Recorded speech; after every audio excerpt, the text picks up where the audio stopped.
Bonjour à tous les élèves. Je vous contacte aujourd'hui afin de vous présenter cette leçon à distance. J'espère que la séance de la lecture passera bien. Alors, je commence par une lecture magistrale du texte. Lecture: identifier un portrait physique. Portrait d'une fillette. Nous l'avions remarqué en entrant à Boussada, à l'heure où le soleil se pose.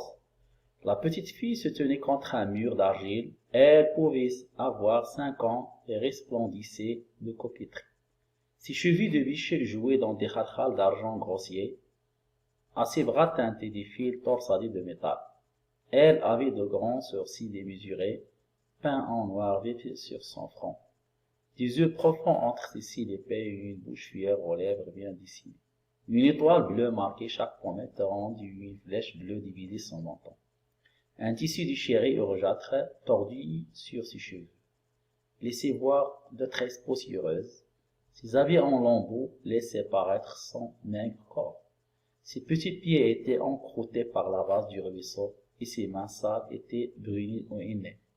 La petite fille, immobile, semblait née l'instant d'avant, modelée d'une poignée de désert, d'après Colette, prison et paradis. Après avoir lu le texte d'une manière expressive, nous passons à la compréhension en posant des questions aux élèves. La phrase « Je comprends ». Relève le titre de l'œuvre dont ce texte est extrait. Voilà la réponse. Prison et paradis. Deuxième question. Quel en est l'auteur? L'auteur, c'est Colette. Troisième question. Le lieu de l'histoire, c'est-à-dire où se passe l'histoire. L'entrée de Boussada. Quatrième question. Le moment de la journée, ça veut dire le temps, c'est le coucher du soleil. Cinquième question. Cette description est tirée d'un récit. Relève les passages qui racontent. Ça veut dire les passages narratifs. La première et la dernière phrase de l'extrait sont des passages narratifs. Sixième question. Le personnage décrit. Dans le texte, on a une fillette. Ça se trouve donc dans le titre. Septième question. Est-elle nommée? Ça veut dire, est-ce que l'écrivain a cité le nom de cette fille? Ou bien le prénom? Non. Son nom n'est pas cité dans le passage.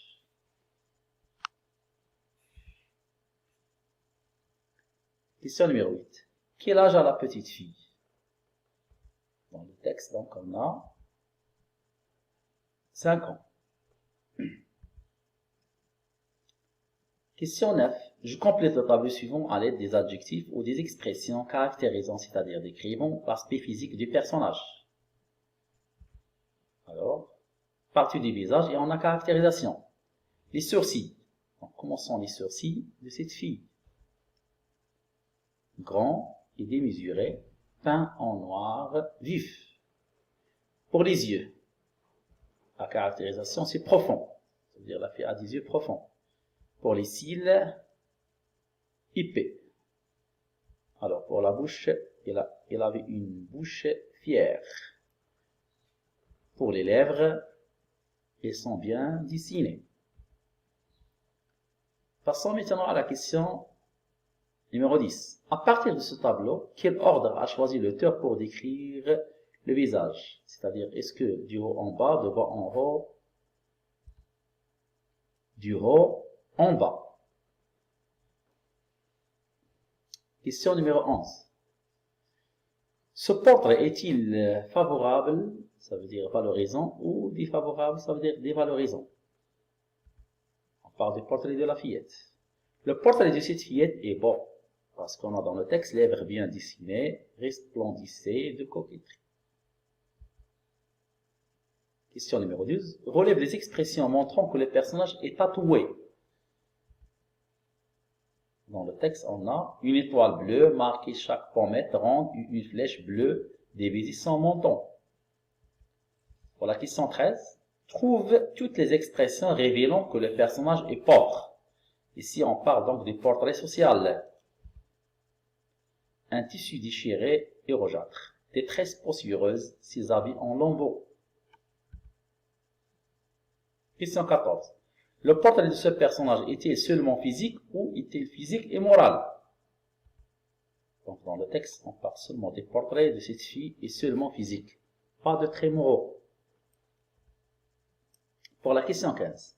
La petite fille dont on fait le portrait est-il en action, ça veut dire dynamique, ou immobile, ça veut dire statique? Pour la réponse, la description des personnages est statique. La petite fille immobile, on a dans le texte, c'est une phrase qui se trouve dans le texte. Immobile, ça veut dire qu'il ne se déplace pas, reste sans bouger. Voilà, pour la question 16. À quel temps verbal sont conjugués les verbes de l'extrait? Justifie ta réponse. Alors, le temps prédominant est l'imparfait, car c'est le temps verbal privilégié de la description. Maintenant, passons à la phase d'enrichissement lexique. Pour que vous puissiez comprendre le texte, j'ai expliqué quelques mots du passage. Par exemple, resplendir, c'est-à-dire briller d'un vif éclat, ou bien rayonner. Coquetterie, ça veut dire c'est un souci de plaire en attirant l'attention. La biche, c'est la femelle du cerf, et le cerf est un animal qui porte de longues cornes. La cheville, c'est la partie située entre le pied et la jambe. Des khalkhal, c'est un mot arabe, c'est-à-dire des bracelets en argent.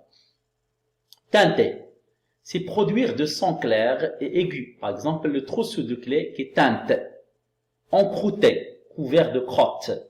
La vase, c'est la boue, terre des trompettes, par exemple, quand la pluie tombe. Une pommette, ça veut dire c'est la partie haute de la joue.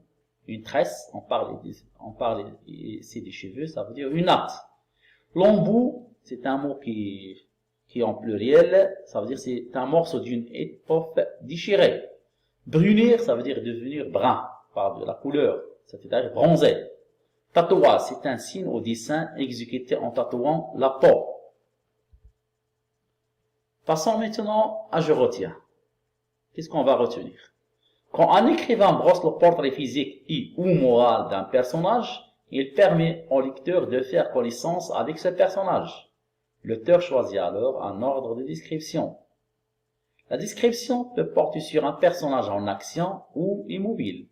On parle de description objective, c'est-à-dire que l'on décrit ce que l'on voit, ou subjective. Alors, nous avons ici un modèle, décrire un personnage. Je caractérise les éléments de l'image. Nous avons ici une image d'un enfant. Éléments à caractériser. Cheveux, teint, visage, nez, mains, joues, tricot, pantalon, jouet. Moyens et caractérisation.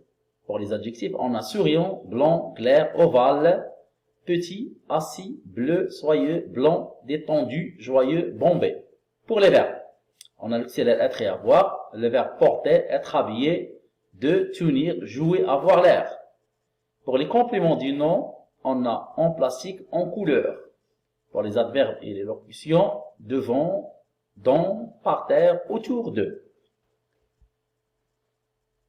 Nous avons ici un tableau à compléter. Je regroupe les éléments dans la grille. On a ici rubrique, moyens et caractérisation. Commençons par le portrait physique. L'âge. L'âge de l'enfant, on a petit. Pour le teint, ça veut dire la couleur de la peau, clair. Pour les cheveux, on a blanc, soyeux. La forme du visage, ovale. Le nez, petit. Les joues, légèrement bombées. Pour le vestimentaire, le portrait vestimentaire, on a le pantalon bleu et le tricot blanc. Passons maintenant aux objets. Jouet, ça veut dire Lego. Portrait moral, concernant l'expression du visage, souriant, air détendu et joyeux. Je rédige et je donne un titre. Le petit enfant. Le petit enfant est assis par terre, sur le tapis. Il joue avec des pièces de Lego. Ils sont en plastique de différentes couleurs, éparpillés devant lui. Le petit enfant est tout beau. Il a un teint clair, des cheveux blancs et soyeux, son visage est ovale, avec un petit nez et des joues légèrement bombées. Il est habillé d'un pantalon bleu et d'un tricot blanc. L'enfant est souriant, il a l'air bien détendu et joyeux. Après l'enregistrement de la première vidéo, j'ai pris attention qu'il y avait des fautes d'orthographe au niveau de la réponse de la question 7. Le mot « non » s'écrit avec N et non pas N. Voici la réponse de la question 10 de haut en bas. Il manque la lettre N à côté de E. Nous sommes arrivés à la phase d'application. Bon, je vous présente un exercice à faire afin d'évaluer les capacités. Bonne chance, mes élèves, et au revoir.